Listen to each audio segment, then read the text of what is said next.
Her fingers were cold when they wrapped around mine.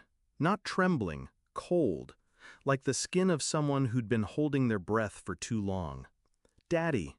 Her voice was soft enough that I had to lean closer. "I don't really want to go home."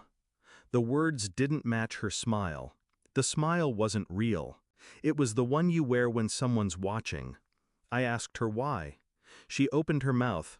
"Actually," the sound of shoes on hardwood cut her short. Her husband's mother appeared in the doorway. Perfect posture, hair like steel. Her eyes skimmed over my daughter without landing. She didn't speak to me, didn't acknowledge the question still hanging in the air. She simply reached into her coat pocket, pulled out a folded sheet of paper, and placed it in my hand like she was passing contraband. Then she left. I looked down at the paper. One line, an address, and a date. Nothing else. That night I sat at my kitchen table with the paper in front of me. My daughter was in the guest room. I could hear the creak of her bed frame when she turned over. The tiny sighs she thought no one could hear. The address wasn't her home. It wasn't her in-laws' home either. I knew the neighborhood. Old apartments with faded brick, too expensive for what they were. I had passed them 100 times without caring. Now, the street name burned in my head. The date written beside it was 3 days ago. I turned the paper over. Nothing. No signature, no explanation. I thought about the way my daughter looked at the floor when she said she didn't want to go home. The way her mother-in-law didn't even glance at her when she walked in. Whatever this was, she wanted me to see it, but not to hear it. Not yet. The next day I went to the address. It was a 3rd-floor walk-up, curtains drawn on every window but one. I didn't knock. I waited across the street, leaning against my car, watching. At 4:15 p.m., he arrived. My son-in-law. He didn't carry himself like a man coming home from work. He looked younger, lighter. The door opened before he could fish for keys. A woman in a silk robe appeared. She kissed him, long, familiar. I didn't look away. I wanted to see every detail. The curve of her hand on his neck, the way he smiled in a way I'd never seen when he was with my daughter. I left before they went inside. Back home, I said nothing. I cooked dinner.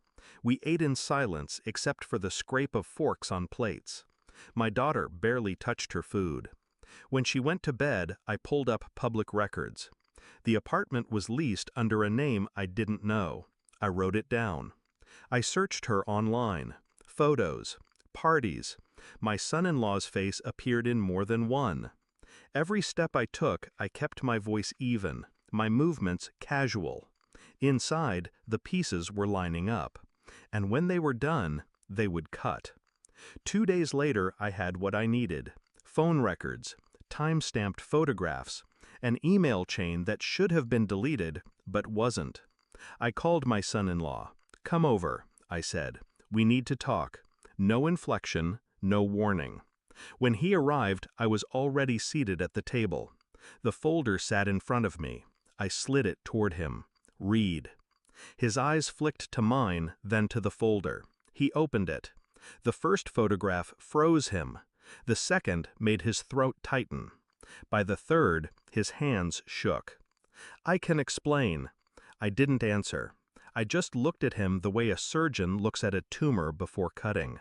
He stopped speaking. "I won't tell her," I said finally. Relief flickered in his eyes. Too quickly. "But you will." He stared at me. "You'll tell her everything tonight, and you'll do it in front of me." He swallowed. "And if I don't?" I leaned back in my chair. "Then she'll get this folder from a lawyer. Along with the divorce papers I'll have waiting." That's when he understood.